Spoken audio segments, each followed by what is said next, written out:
I always thought betrayal was something that happened to other people. You hear about it at work. See it in movies. Shake your head at the mess other people's lives have become. But you never expect it to walk straight into your living room and sit down beside you, wearing the smile of the woman you swore you knew. My name's Mark. I'm 33, a father, and until a few months ago, I believed I was happily married. My wife, Claire, was everything I ever wanted: sharp, funny, beautiful. We'd been together nearly a decade, built a life we were proud of, raised our daughter in a home that always smelled of fresh coffee and laughter. But that was before the phone call. It was late on a Friday night. Claire had gone upstairs early, claiming she was exhausted from work. I was cleaning up the kitchen, stacking dishes, when her phone buzzed on the counter. She never left it downstairs. Claire was glued to that thing, almost like it was an extension of her hand. I don't know what possessed me to check it. Maybe the way it lit up with her boss's name. Maybe the way she'd been distracted lately, always smiling at nothing, always working late. I shouldn't have looked, but I did. The message was short. I miss you already. Last night was perfect. Same time tomorrow. My hand went cold, the phone slippery in my grip. I read it over and over, hoping I had misunderstood, hoping there was some innocent explanation. But I knew, deep down I knew, my wife wasn't exhausted. She wasn't working late. She was with him. I wanted to storm upstairs, shake the truth out of her, but my legs wouldn't move. My heart hammered, so hard it hurt. I just stood there in the glow of the kitchen light, staring at the phone that had just detonated my life. And the worst part? Upstairs, my little girl was asleep, dreaming peacefully, unaware that her world was about to collapse. I put the phone down gently, like it might explode, and leaned against the counter, my breath ragged. My first instinct was denial. Maybe it was just flirting. Maybe I was overreacting. But the message replayed in my head, word for word, cutting deeper each time. Last night was perfect. There was no denying what that meant. My marriage was already over. I just hadn't known it yet. I didn't sleep that night. I lay in bed staring at the ceiling, listening to the steady rhythm of Claire's breathing beside me. Every rise and fall of her chest reminded me of the message I had seen. My mind ran in circles. Anger, fear, doubt, a strange sort of grief, like I was already mourning the life I thought I had. I kept asking myself the same question. Should I confront her now, or should I wait? If I stormed in with accusations, she'd deny it. I could see her face already, her wide eyes, her voice sharp with offense, maybe even tears as she flipped it back on me. How dare you go through my phone? How could you not trust me? She'd twist it until I was the bad guy. No, I couldn't just go on instinct. I needed proof. Hard proof. Something she couldn't explain away. The next morning, I pretended everything was normal. I kissed her cheek before work, even though the touch made me sick. She smiled like she always did, casual, sweet, like nothing in the world was wrong. If I hadn't read that message, I would have believed her. And that scared me more than anything, that she was so good at lying I wouldn't have known. At work, I could barely focus. Numbers and emails blurred on the screen, my phone heavy in my pocket. Every time it buzzed, I jumped. I found myself scrolling back through Claire's messages on the cloud, rereading that line until it burned itself into my brain. That evening, I told her I was meeting an old friend for drinks after work. In reality, I parked my car down the street from her office. I waited, my hands sweated against the steering wheel, my heart hammering every time someone walked out the glass doors. At 6:45, I saw her. Claire stepped out in her work clothes, but her hair was loose, her lips painted with shade. She didn't wear for me anymore. She looked excited. She was glowing, and she wasn't alone.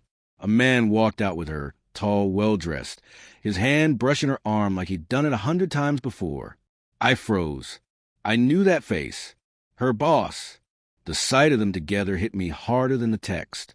They didn't even look nervous. They looked natural, like they were used to this, like I was the stranger in my own marriage.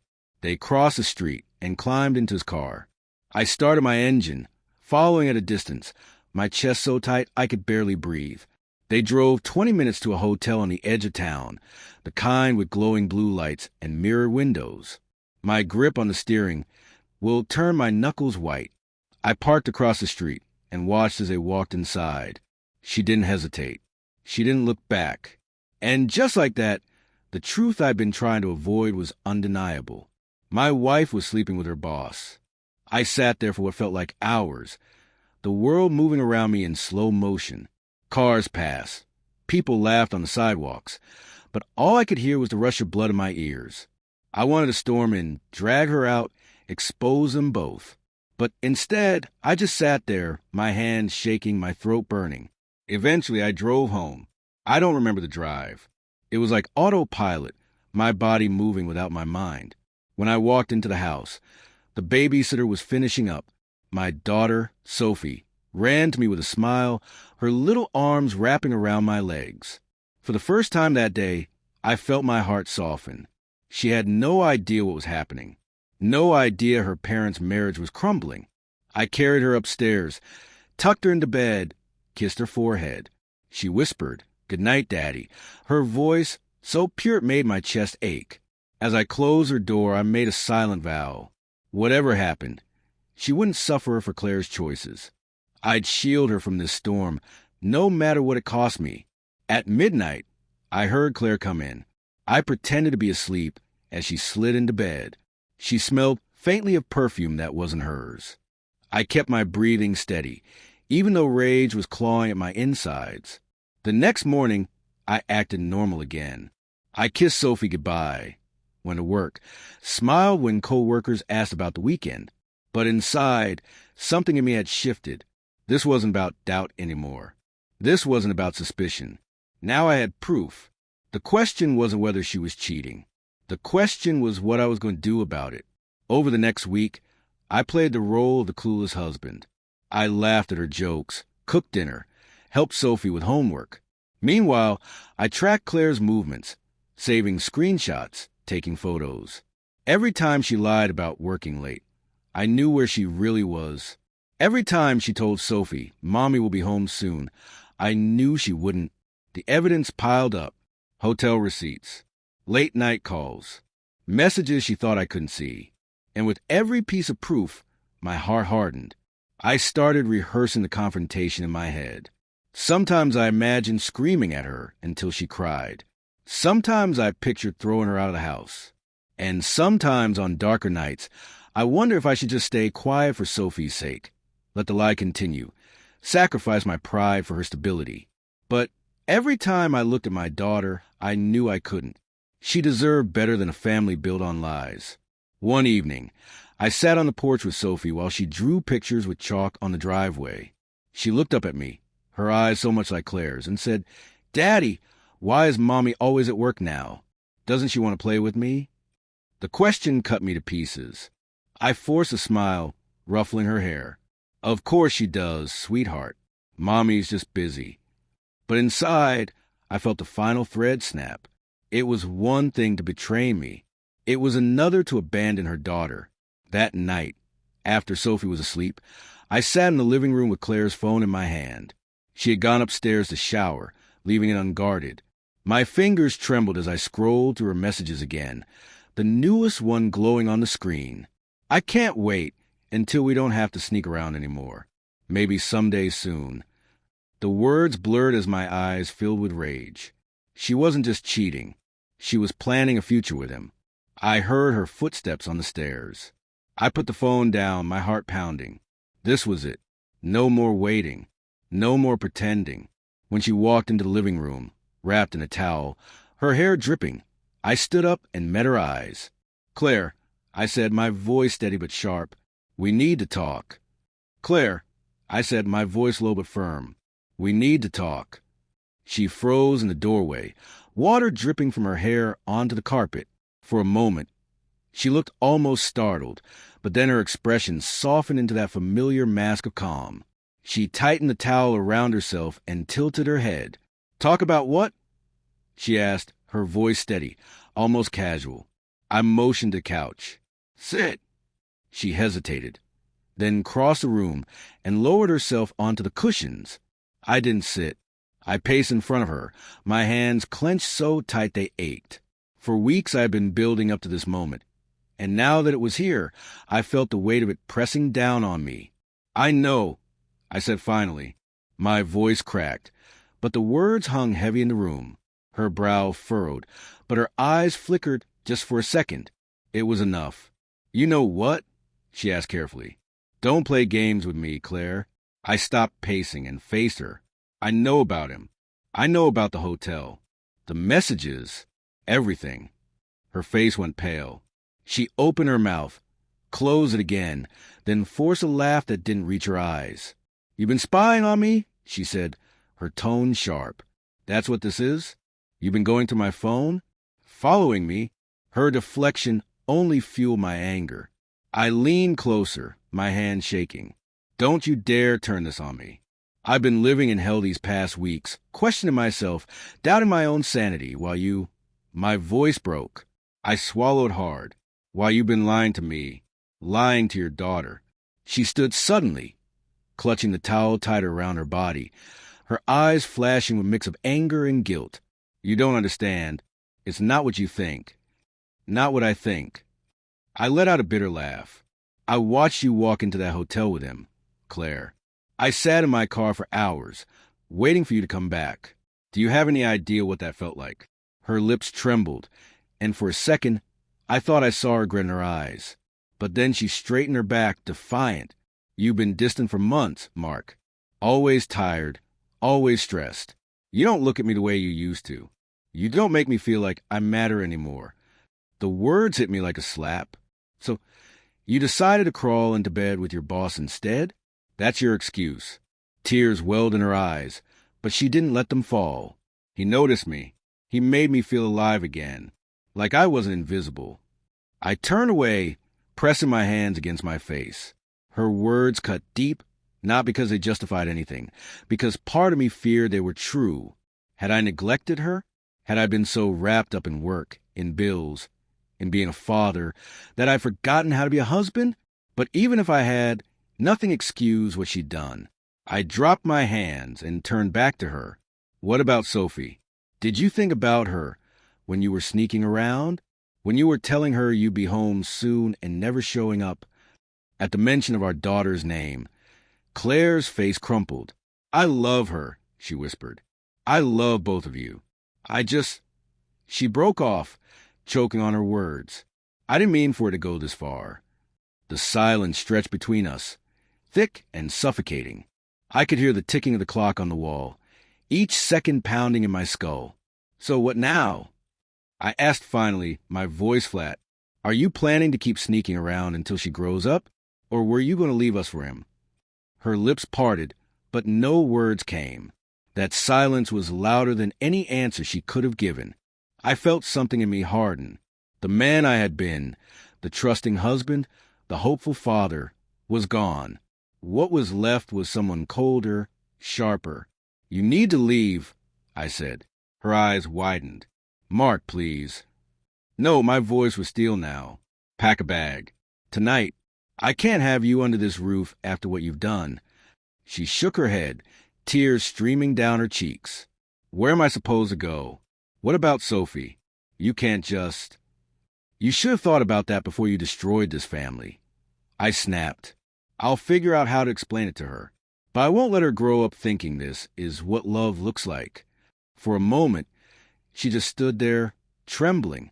Then, slowly, she turned and walked upstairs. I listened to her footsteps, the sound of drawers opening, the quiet rustle of clothes being stuffed into a bag.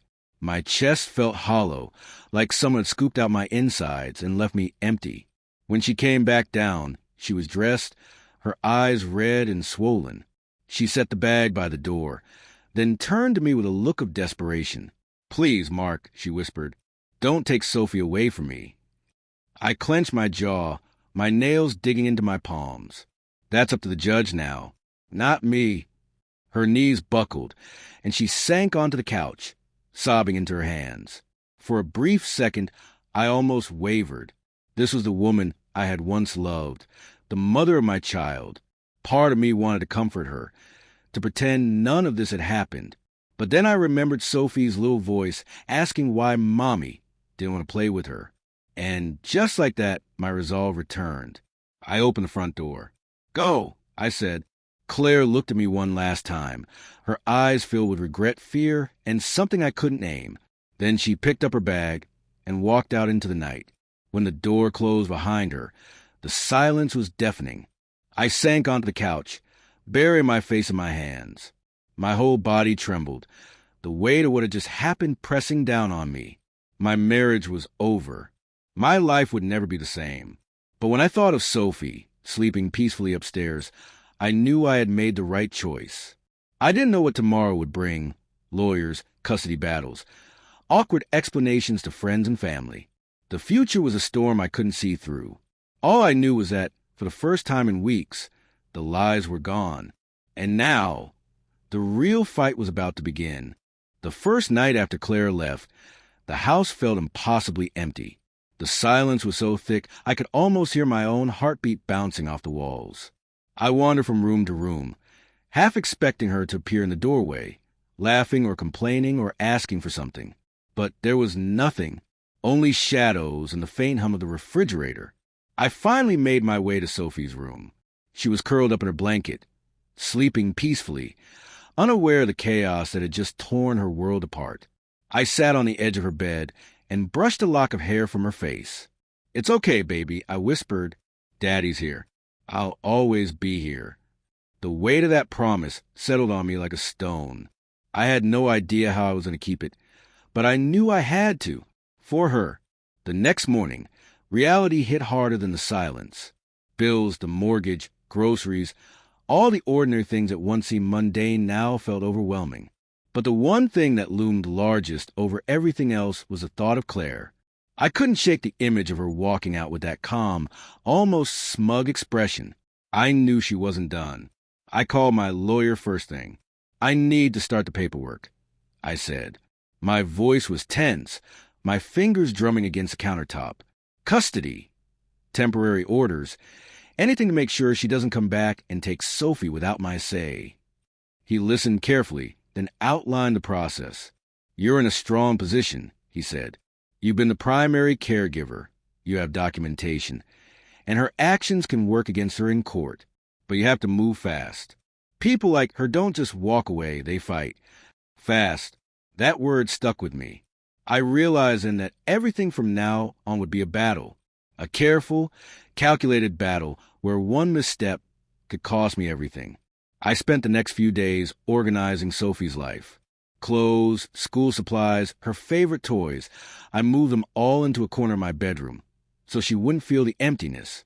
Even though Claire was gone, I wanted Sophie to feel some semblance of normalcy. But the phone never stopped. Calls, texts, messages left on voicemail. At first, I ignored them. Then came the notes from friends and family, some sympathetic to Claire, some confused. Everyone wanted a piece of the story, opinions flying like daggers. It was exhausting.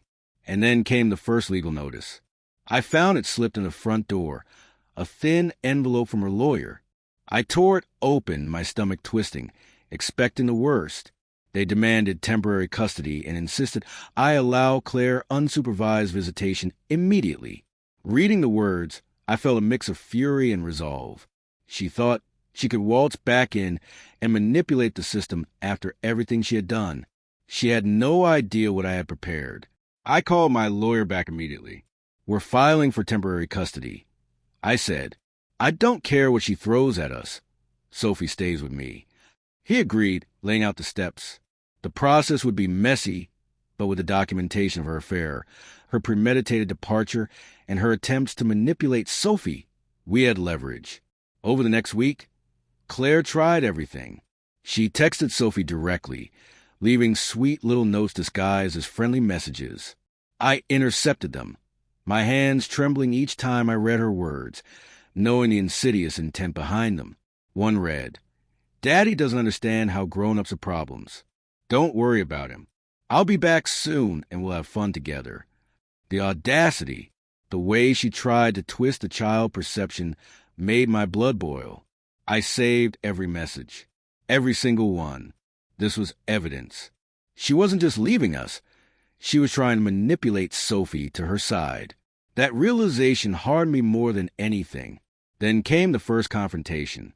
Claire showed up at the school during pickup, smiling politely at the teachers, pretending to be the perfect co-parent. But I saw her, cold and calculating, standing near the playground, watching Sophie with that same distant, almost clinical gaze I remember from the night she left. I didn't approach her. Not yet. I waited until we were alone in the car. "Mommy?" Sophie asked, frowning. "Why is she here?" "Nothing to worry about, baby," I said, gripping the wheel. "She's just visiting." Sophie leaned against me, and I could feel her little hand squeeze mine. The reassurance she gave me in that simple touch was stronger than any law or document. I vowed silently that no one, not even her mother, would ever make her question where she belonged. The court hearing came faster than I expected. Sitting in the sterile courtroom, I watched Claire walk in with her lawyer, looking composed, even smug. She didn't meet my eyes. She didn't need to. She already knew the power she thought she had. But I had my own arsenal. Evidence of her affair, the messages to Sophie, the meticulous planning to abandon us without notice, all documented, all organized. When my lawyer presented everything, her confident mask began to crack. I saw it in the slight tremor in her hand, the way she avoided looking at the judge. By the time we were done, the judge ruled in my favor for temporary custody, citing my stability, the child's well-being, and the mother's questionable actions. I didn't celebrate. I sat back, numb, the weight of responsibility pressing down on me. After the hearing, we went home. Sophie ran ahead, her laughter echoing in the empty house, and I followed, my heart swelling with relief. But even as I watched her play, I knew this was only the beginning. Claire was not done. She would find another angle, another method to disrupt our lives. And I would be ready. That night, I sat at my desk, reviewing the custody agreement, adding notes, planning contingencies. Every scenario, every possible move she could make, I considered. I was no longer just a husband or a father. I was a strategist, and failure was not an option. My phone buzzed with a message. I didn't recognize the number. I hesitated before opening it. The text was simple. "You think you've won? This is far from over." I dropped the phone onto the desk, my jaw tight. I knew, in that instant, that the war was escalating. But I also knew one thing. I would never let Claire manipulate Sophie or me again. Sleep came fitfully that night. Every shadow in the house a potential threat. Every creak in the floorboards a warning. But when I finally drifted off, it was with a strange sense of clarity. I had a plan, I had evidence, and I had the one thing that mattered most, my daughter. The next morning, I woke early, brewed a pot of coffee, and went through my notes. Claire would try something today. I was certain. Maybe at school, maybe through friends, maybe in the form of another legal maneuver. But this time, I was anticipating it. I was ready. Sophie bounded into the kitchen, rubbing her eyes. "Daddy, can we play before breakfast?"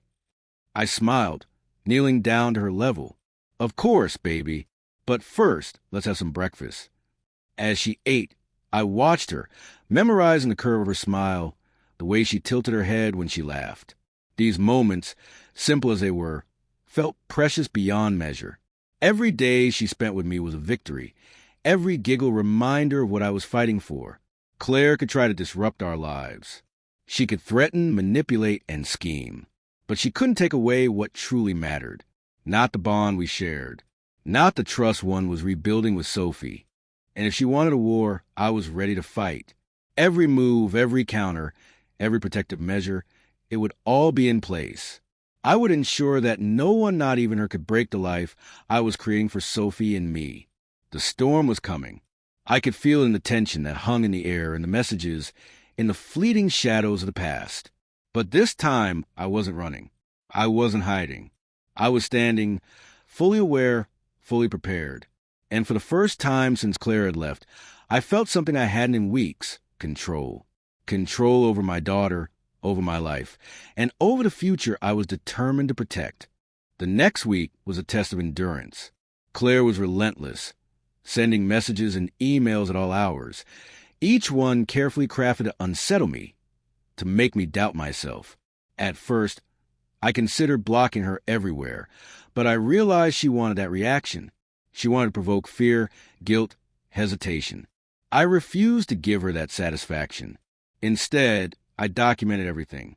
I created a digital folder labeled Claire Evidence and organized every text, email, voicemail, and social media interaction chronologically. Each time she tried to manipulate Sophie through indirect messages or even attempts to recruit friends to her side, I logged it. Every attempt to undermine my authority as a father or twist the narrative to her advantage became part of the growing dossier. Sophie remained my anchor. She sensed my tension, but didn't understand the magnitude of the storm brewing around us. Each morning, I would prepare her breakfast, pack her lunch, and walk her to school, smiling and joking as if nothing were wrong.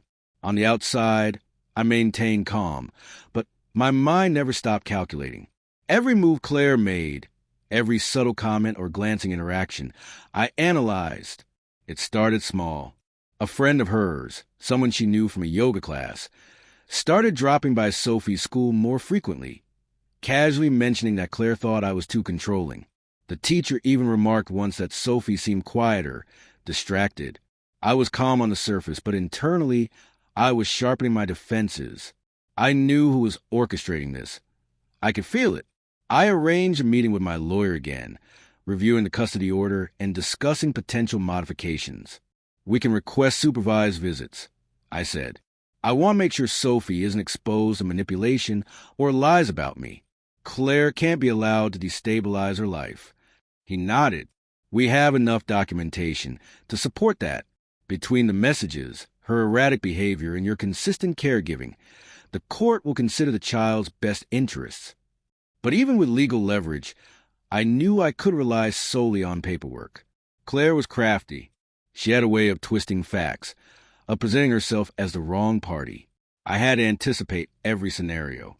A few days later, Sophie came home with a note slipped into her backpack. My heart sank when I read it. Mommy says Daddy doesn't understand you. Don't listen to him too much. It was unsigned, but the handwriting matched Claire's style. I felt a surge of anger, but I forced myself to stay composed. I sat Sophie down. Hey, sweetie, did you see this note? She nodded reluctantly. It's okay, baby. Sometimes grown-ups say confusing things. But remember, Daddy is always here to help you, to keep you safe. That's what matters. She looked at me with wide eyes, and I hugged her tightly. I knew Claire was testing boundaries, trying to sow doubt, but I was determined she wouldn't succeed. That evening, I installed extra security on my phone and email, anticipating that she might try more direct approaches. I wanted to make sure that every line of communication was under control, that nothing could be manipulated or intercepted. The following day, a mutual friend, someone I trusted, approached me quietly. I don't know if you've noticed, he said, glancing around to make sure no one overheard, but Claire's been talking to people. Try to make it look like you're the bad guy. She's spinning stories that paint you as controlling and distant. I nodded slowly, absorbing the information. I know. That's why I'm documenting everything. Keeping a record. I need the truth to come out, not her version. He frowned. It's just she's good at it. Some people believe her, without question. I appreciate his honesty, but couldn't afford distraction. Let her believe what she wants. We'll let the evidence speak for itself. Days turned into a tense routine. I would wake early, take Sophie to school, handle my work responsibilities, and then spend hours managing the custody situation. Claire's tactics escalated. She sent gifts to Sophie, claiming they were from Mommy, and even tried to manipulate mutual friends into giving her insight into our routines. Each attempt was meticulously calculated, and each time I intercepted it. One afternoon, I received a cryptic text from Claire. You can't keep control forever. Things will change, and you'll see. My stomach tightened, but I refused to respond. Instead, I forwarded the message to my lawyer. Every word she sent became part of the official record. I realized then that this wasn't just a custody battle. It was psychological warfare. Claire wanted to destabilize my mind, to make me doubt myself and my ability to protect Sophie. I had to remain several steps ahead. The next confrontation came unexpectedly. I was picking Sophie up from school when Claire arrived with a car full of bags. "Hi, Mark," she said, her tone deceptively calm. "I thought we could take Sophie to the park. Just a little outing. Nothing serious." I studied her carefully. There was something in her eyes, a flash of mischief, maybe even defiance. "I'm sorry, Claire, but Sophie's schedule is set. We have after-school activities planned, and she's not going anywhere with you today." Her smile faltered slightly, but she didn't argue. She dropped Sophie off with me and left. I breathed a sigh of relief, but I knew it was temporary.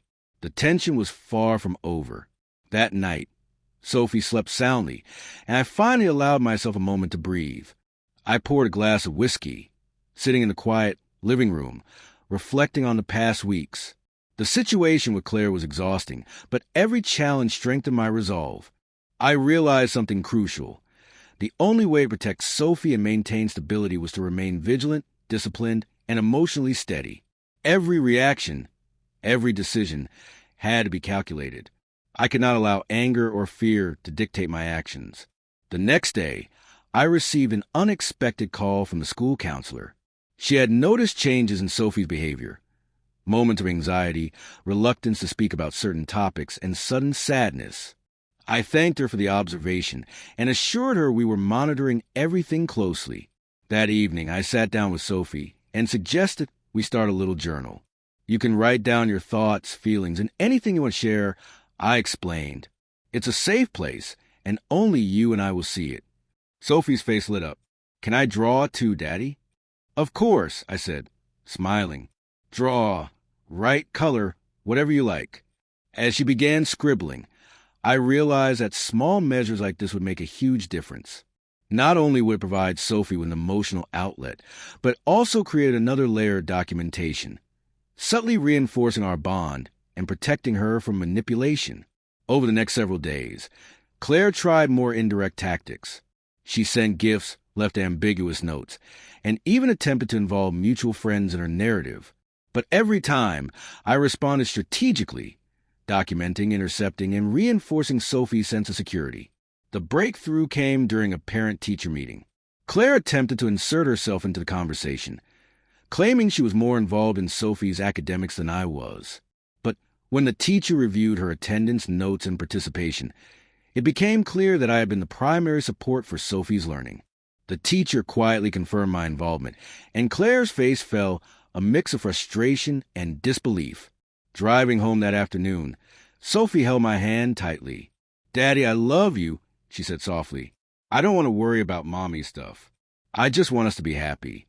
I squeezed her hand back. "I love you too, baby. We're going to be okay. I promise." That night, I reviewed every message, every note, every subtle attempt Claire had made to destabilize our lives. My lawyer called, confirming that the court would likely see the pattern for what it was: a consistent attempt to manipulate, control, and undermine. This gave me a sense of quiet satisfaction, though I knew the real battle was still ahead. As I tucked Sophie into bed, I whispered once more, "We got this, baby. No one can take away our bond. Not her, not anyone." And in that moment, I realized something fundamental. The fight wasn't just about custody or legality. It was about preserving the innocence, stability, and love that Sophie deserved. Every action I took, every strategy one implemented, was for her. The war with Claire would continue, and I knew she would escalate again. But I was ready. I had evidence. I had strategy, and I had an unbreakable bond with my daughter.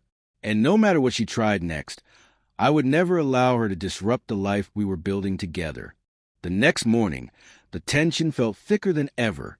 Claire had ramped up her efforts, leaving cryptic messages on my voicemail, sending emails with vague accusations, and even showing up at Sophie's school under guise of casual involvement. Every encounter seemed carefully staged, as if she was testing my reactions, trying to provoke an emotional slip. I knew better than to fall into her trap. I spent the morning reviewing every piece of documentation, organizing messages, emails, photos, and even receipts of gifts she had tried to send. Each item was a puzzle piece, forming a clear picture of her calculated attempts to manipulate Sophie and me. I realized that the court wouldn't just need evidence of custody. This had evolved into a case about emotional manipulation, psychological pressure, and consistent attempts to destabilize my daughter's environment. Sophie came bounding into the living room, her backpack bouncing on her small shoulders. "Daddy, can we go to the park today? Please." I smiled, but I couldn't ignore the underlying tension. I knew Claire might be using outings like these as leverage to create conflict. "Of course, baby, but let's go together, just us," I said, keeping my tone casual. She nodded, unaware of the silent strategy forming in my mind. Every action had to appear natural, unforced, and secure, so Claire couldn't claim I was restricting her access or controlling Sophie unfairly.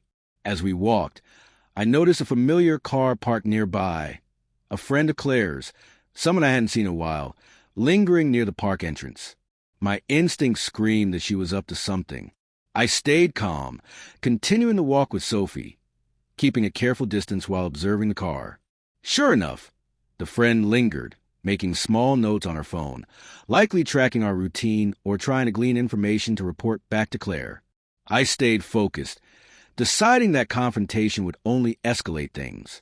Instead, I snapped a few discreet photos, adding them to my growing file. Sophie's laughter and chatter were my shield, a reminder that the stakes were higher than anger or revenge. It was about protecting her stability and safety. Later that evening, my lawyer called with news that shook me.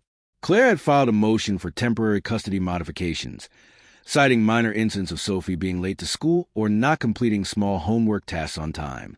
It was a clear attempt to frame me as neglectful. I listened calmly as my lawyer explained our options. We have her messages, her attempts to manipulate Sophie, her history of disruptive behavior. We can counter this motion with evidence of your consistent involvement, your careful monitoring, and the psychological tactics she's been using. The court will likely see through her claims. I leaned back in my chair, letting out a slow breath. I felt a mix of anger, relief, and determination. Claire's tactics were escalating, but I was ready. I would meet her strategies with documentation, evidence, and calm strategy, never letting emotion dictate my actions. Over the next week, Claire's behavior grew more erratic. She began sending gifts that Sophie didn't want, try and create emotional conflict, and even attempted to involve friends in subtle ways. I intercepted each attempt, turning them into evidence without letting Sophie sense the tension. I realized that my role was no longer just a father, but also a strategist, carefully anticipating every move, calculating every response, and keeping Sophie's world stable. One afternoon, I received an unexpected visit from a neutral party, a school counsel who had been observing Sophie's reactions to Claire's increasing interference. She provided detailed notes on Sophie's behavior, showing signs of stress, subtle withdrawal, and moments of confusion that aligned with Claire's manipulations. I thanked her, recognizing how crucial this insight would be in court. That night, I sat at my desk, reviewing everything once more. Every email, message, and observation was cataloged. Each photograph, every interaction was carefully time-stamped.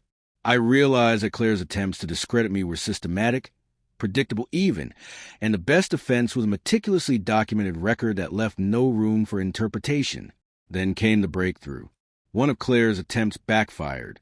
She tried to enlist a mutual friend to influence Sophie, sending subtle suggestions about her needs and how Daddy supposedly wasn't listening. The friend, skeptical and uneasy, forwarded me screenshots of the conversation, unsure of how to proceed.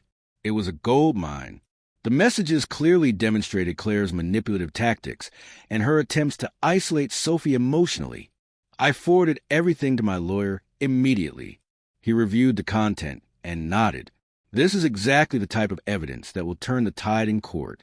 It shows intent, pattern, and impact on the child. We can build a strong case from this. The following day, I focused on reinforcing Sophie's emotional security. We spent time baking, drawing, and reading together, keeping our routine consistent and predictable. I encouraged her to express her feelings freely in the journal we had started. Each entry, each doodle became more than just a record. It was a tool to observe her emotional state, ensuring that Claire's manipulations couldn't take hold. Claire, realizing her previous efforts were being thwarted, became more aggressive, She started sending daily emails to me, alternating between frantic pleas and veiled accusations. At first, I considered responding, but I knew her goal was to provoke a reaction. I let them sit unread for hours, then forwarded them to my lawyer. Every communication was cataloged, adding to the undeniable pattern of her behavior. The night before the court hearing, I stayed up late, organizing the final set of documents. Every photograph, every screenshot, every note from Sophie's school and the council was compiled, time-stamped, and annotated. I felt a sense of grim satisfaction. Claire had pushed hard, but she had inadvertently built the strongest case for me by revealing her manipulations in real time. The morning of a hearing, I dressed carefully, choosing attire that projected calm authority without aggression. I wanted to appear composed, reliable, and rational, the antithesis of Claire's manipulative persona. Sophie, sensing the importance of the day, clung briefly before school, whispering, "Daddy will be okay, right?" "Yes, baby," I whispered, holding her tightly. "Everything's going to be fine." We prepared and were strong together. In court, the evidence spoke for itself. The judge reviewed the documentation, noting the consistent pattern of Claire's attempts to manipulate and destabilize Sophie's environment. My lawyer presented the emails, texts, photographs, and counselor notes systematically. Each piece reinforced a narrative of my stability and consistent care, contrasting sharply with Claire's increasingly erratic actions. Claire's attorney tried to argue, trying to frame my actions as controlling or overprotective, but the judge's questions revealed the gaps in her narrative. When confronted with the documentation of her manipulations, her carefully crafted stories began to unravel. The room grew tense as the judge methodically reviewed the evidence, turning the tide decisively in my favor. By the end of the hearing, the decision was clear. Temporary custody remained with me, with supervised visitation scheduled for Claire, ensuring that Sophie's well-being remained the priority. The motion she had filed to modify custody was denied, with the judge noting the documented evidence of manipulation and the potential harm it could cause to Sophie. Walking out of the courtroom, I felt a wave of relief and exhaustion. The storm had not fully passed, but the first decisive victory was ours. Sophie's hand in mine was steady, her trust in me unwavering. I realized that every meticulous record, every careful action, every moment of calm in the face of provocation had culminated in this outcome. That evening, as Sophie fell asleep, I sat alone in the living room, reflecting on the past weeks. The battle with Claire had tested my patience, strategy, and emotional resilience. It had demanded vigilance, foresight, and careful planning. But most importantly, it had reaffirmed my commitment to Sophie. Her safety, her stability, and her emotional well-being were my priority above all else. And as I stared at the quiet house, I knew one thing with absolute certainty. No matter what Claire tried next, I was prepared. I had the evidence, the strategy, and the unbreakable bond with Sophie. The next chapter in our lives would be written on my terms, and this time, nothing could destabilize it. I thought the courtroom victory would finally put an end to Claire's games, but I underestimated just how far desperation can push someone. Losing her motion hadn't humbled her. It had made her reckless. Within days, I could feel the shift in her approach. The calls became more erratic, her tone oscillating between tearful apologies and sharp threats.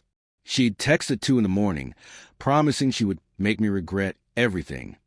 At first, I tried to ignore it, forwarding everything straight to my lawyer, but the weight of her words gnawed at me. Not because I believed her threats. I'd built a fortress of evidence around Sophie and me, but because I knew her unpredictability was dangerous. People backed into corners tend to lash out, and I couldn't predict if she'd lash out at me directly or try again through Sophie. One Friday afternoon, the school called me while I was at work. My stomach dropped when I saw the number flash across my phone. I picked up instantly, bracing myself. "Mr. Carter, this is Mrs. Thompson, Sophie's teacher. There was an incident today." I froze. "What happened? Is she okay?"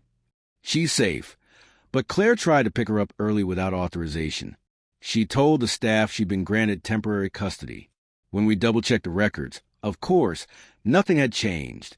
We followed protocol, but Sophie was very shaken. She kept saying, 'Daddy said I wait for him.' For a moment, All I could hear was the blood rushing in my ears. Claire had actually tried to take Sophie in broad daylight, spinning lies as if documents didn't exist, as if rules didn't matter. "Thank you for calling me immediately," I said, forcing calm into my voice. "Please continue to hold firm to the protocols. I'll be contacting my attorney and the court right away." When I arrived at the school, Sophie ran into my arms, clutching me so tight I could barely breathe. Her little voice was trembling. "Daddy," she said she was taking me home. But I told her no. I told her I was waiting for you. Pride and fury warred inside me. Pride in my daughter's trust, fury at Claire's audacity. I kissed the top of her head and whispered, "You did exactly the right thing, sweetheart. I'll never let anyone take you away from me." That night, I barely slept. Instead, I sat at the kitchen table, replaying the event in my mind, documenting every detail in writing while it was fresh. I attached the teacher's statement, added it to the growing file, and sent everything to my lawyer before dawn. By the next morning, he called me. "Mark, this is a leverage we needed. Attempting to take Sophie against court orders, lying to school staff. This will weigh heavily against her in any future hearings. We'll file for modifications that further limit her unsupervised access. She's digging her own grave." Hearing those words gave me relief, but it didn't erase the knot of tension in my chest. Claire wasn't just hurting herself. She was scaring our daughter. I could see it in Sophie's drawings, in the way she clung to me at bedtime, in her new reluctance to answer the phone when her mother called. The following week, I took Sophie to a child therapist, someone neutral who could help her process the confusion and fear Claire's behavior had caused. Watching her sit in that small office, legs swinging nervously, I felt both protective and heartbroken. She was so young, caught in a storm she never asked for. The therapist assured me it was the right step, that giving Sophie a safe place to talk and heal was crucial. Meanwhile, Claire doubled down. She began showing up outside my house, sitting in her car for hours. She left notes in my mailbox, sometimes pleading, sometimes accusatory. One read, "You'll never take her from me. She belongs with me." Another, scribbled in anger, said, "I'll make sure you pay for humiliating me in court." I didn't confront her. I didn't give her the satisfaction of a reaction. Instead, I documented it all, snapping photos, saving notes, logging times and dates. Every move she made became another stone in the wall I was building to protect Sophie. One night, after putting Sophie to bed, I sat in the living room and stared at the quiet house. It hit me then. Claire wasn't fighting for Sophie out of love anymore. She was fighting out of ego, desperation, the need to prove she hadn't lost. And that realization broke something inside me. The woman I once loved had become unrecognizable, and all I could do now was protect the innocent child caught in her spiral. The next court date came quicker than I expected. My lawyer presented the attempted pickup at school, the threatening notes, the late-night calls. The judge's face grew tighter with each piece of evidence. Claire tried to deny it, claiming I was exaggerating, but when the teacher testified, her credibility crumbled. In that sterile courtroom, under harsh fluorescent lights, the decision came down like a hammer. Claire's visitation was restricted further, supervised only, in controlled environments. The judge emphasized Sophie's need for stability and safety, noting that Claire's recent actions had shown a concerning disregard for the child's emotional well-being. As the gavel struck, I felt both relief and sorrow. Relief that Sophie was safer now. Sorrow that it had come to this, that the woman I had once shared a life with was spiraling further into darkness. Outside the courthouse, Sophie clutched my hand, her eyes searching mine. "Daddy, does this mean Mommy won't try to take me anymore?" I knelt in front of her, brushing a strand of hair from her face. "It means you'll be safe, sweetheart. That's what matters most. Mommy will still see you, but only when it's safe for you. And I'll always be here. Always." That night, as Sophie drifted off to sleep, I sat quietly by her door, listening to her steady breathing. For the first time in months, I felt like the storm was breaking. Claire's desperation had reached its peak, and the system had finally seen it for what it was. But I also knew better than to let my guard down completely. People like Claire don't accept defeat easily. She would likely try again in some form or another. And when she did, I would be ready, because this wasn't just about winning in court. It was about keeping my daughter's world intact, no matter how hard I had to fight. And that was a battle I would never lose. I thought the restrictions imposed by the court would finally put an end to Claire's reckless behavior. But I was wrong. It was as if the tighter the leash, the more she thrashed, searching for a way to reclaim control. The first few days passed quietly. Sophie laughing at breakfast, humming her little songs on the way to school, clinging to me like a tiny shielded flame. I allowed myself to believe we were out of the woods. Then the first message arrived. It wasn't a text or voicemail this time. It was an email sent to my work account. The subject line read, "You've gone too far, Mark." I opened it cautiously, my pulse quickening. I know exactly where you work. I know your schedule. You think the court paper protect you, but rules don't matter when you refuse to cooperate. You've made me furious. This ends soon. See, I froze, the words searing into my chest. This was different. This wasn't pleading or guilt-tripping. It was calculated, almost cold. She wasn't just angry. She was strategizing, testing limits, seeing if she could break through my defenses. I immediately forwarded it to my lawyer, who assured me the authorities would be notified, and that we should install additional security at home. The very next evening, I came home to find something that made my stomach twist. Sophie was asleep in her room, but the front door had been tampered with. The lock looked slightly off, forced ever so subtly. Whoever did this had knowledge of the house, the routine, and timing. My mind raced. Claire had crossed a line. I called the police and filed a report, ensuring that the tampering was documented. I also had new locks installed, ones that were unbreakable without specialized tools. Sophie had woken during commotion and clutched me tight, whispering, "Daddy, I don't want her to come in." I stroked her hair, fighting the surge of rage rising in me. Over the next week, the tension escalated. Claire's messages became more elaborate, each one hinting at her proximity, her knowledge of our lives. She sent photos taken near my home, not of Sophie, but of my car parked in the driveway, my office window at night. It was psychological warfare. She wanted me to feel hunted, anxious, like no space was safe. I didn't respond to a single message. Instead, I meticulously logged every interaction, every suspicious sign, compiling a file far larger than any court document we had produced before. My lawyer suggested getting a restraining order, and we filed immediately. The judge granted it without hesitation, citing the direct threats and prior attempts to manipulate Sophie's custody.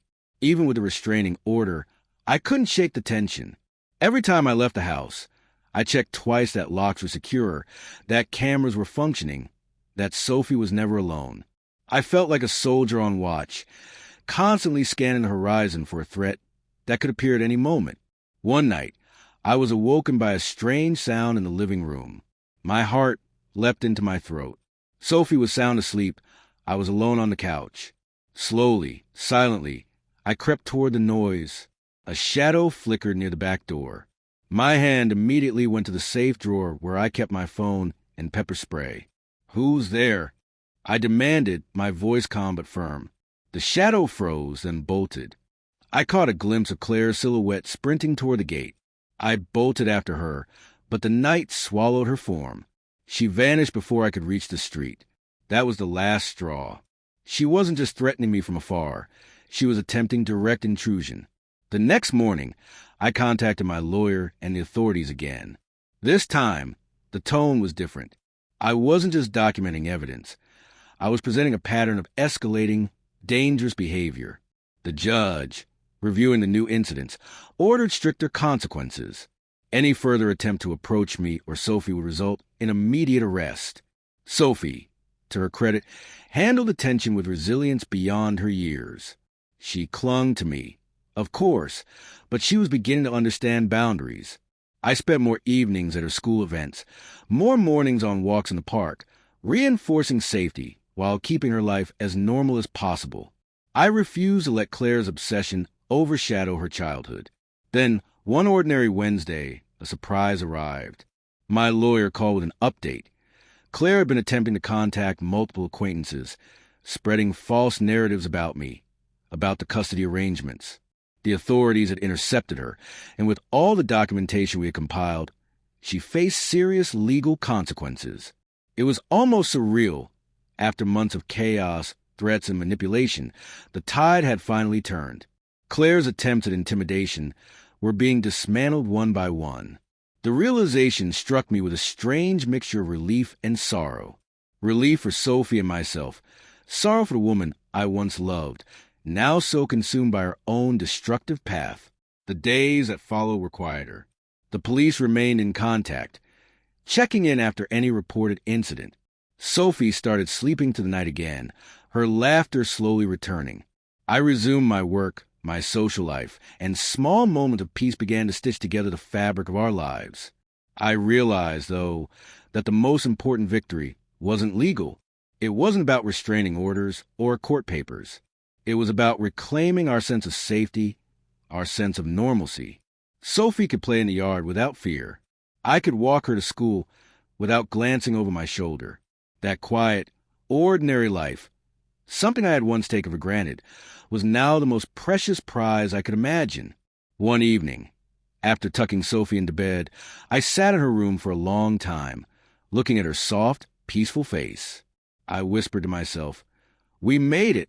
You're safe, and I'll keep it that way." For the first time in months, I truly believed it. Claire's chapter in our lives was over.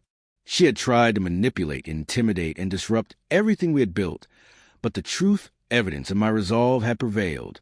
And as I closed the door behind me, I felt an unshakable certainty. Whatever storms might come in the future, Sophie and I would face them together, unbroken and stronger than ever.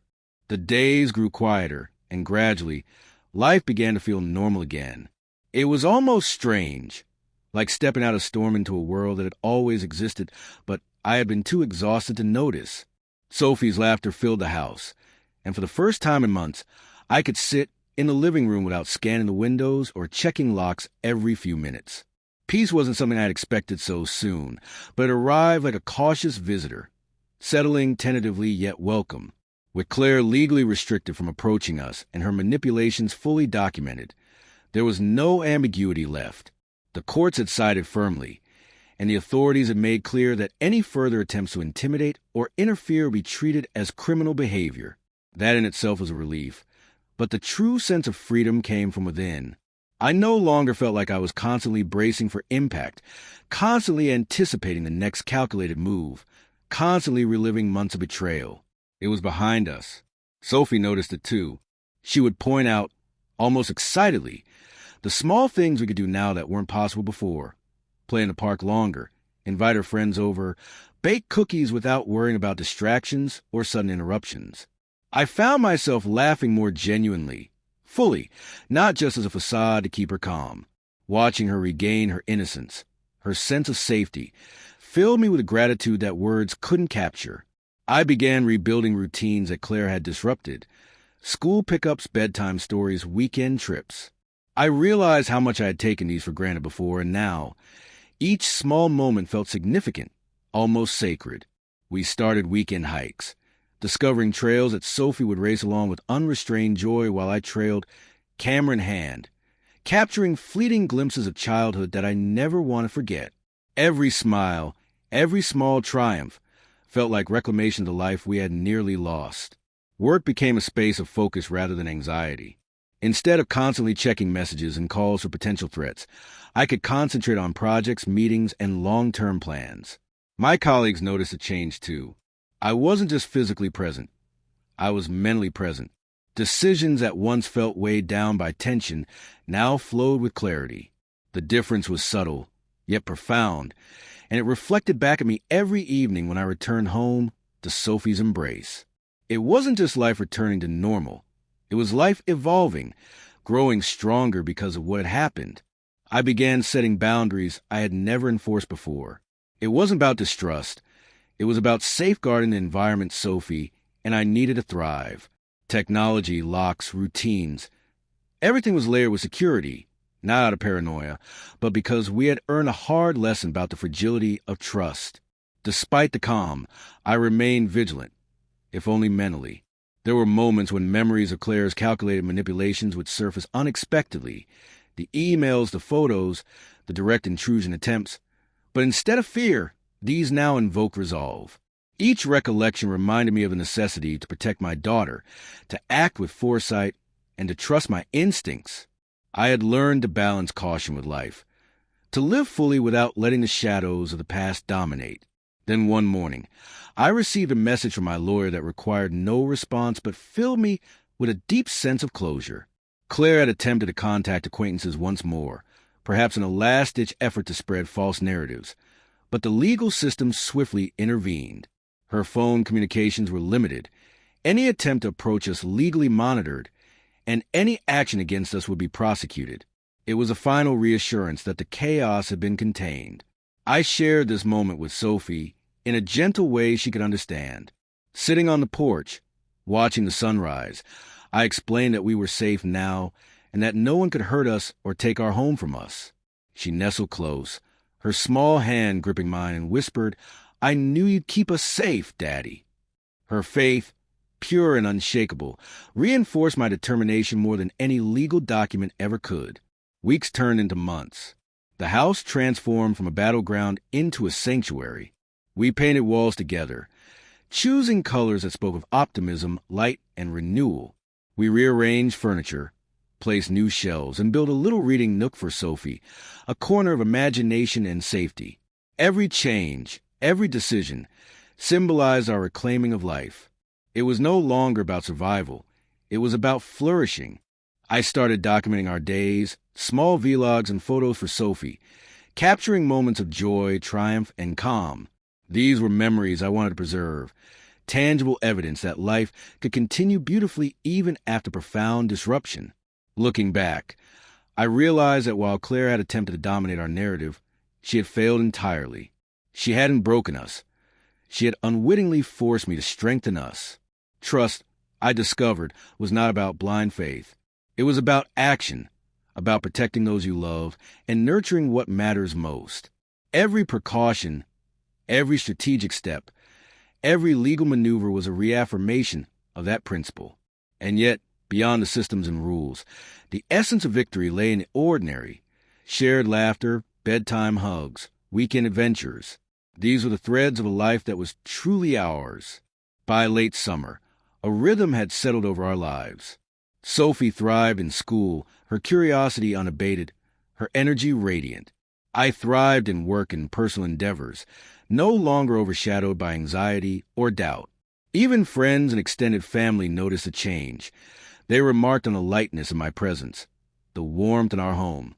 It was subtle but undeniable. The past had not been erased, but it no longer dictated the present. One evening, sitting with Sophie in the backyard, watching fireflies drift through the warm night air, I allowed myself a rare moment of reflection. The past year had tested me in ways I never imagined: betrayal, fear, manipulation, but it also revealed resilience I didn't know I possessed. I realized that no amount of plotting or deceit could strip away the foundation of care, commitment, and love that I had built with Sophie. That foundation was unshakable. I whispered to her as she leaned against me, "We're going to be okay. We're going to keep being happy, safe, and free." She smiled, that innocent, radiant smile that had carried me through the darkest nights, and I knew in that instant that everything truly was okay. Claire's chapter was closed. Her manipulations, her threats, her schemes, all rendered powerless by foresight, preparation, and the unwavering focus on protecting the person who mattered most. The house was ours. Sophie was ours. And I was ours, a father she could trust, the man who would navigate any storm for her. Life continued, steady and calm, the ordinary moments now shining like jewels against the backdrop of chaos we had endured. I understood now that victory wasn't about retribution or punishment. It was about reclaiming normalcy, about rebuilding what had been threatened, and about safeguarding love in its most profound and simple form. And as the final piece of tension melted away, I finally allowed myself to exhale fully. The storm had passed, the shadows had receded, and in their place lay a life renewed. Sophie laughed, I smiled, and the quiet hum of our home whispered a promise. Whatever comes next, we face it together, stronger and unbroken. The past will remain a lesson, but the future ours to write was bright, full, and undeniably free.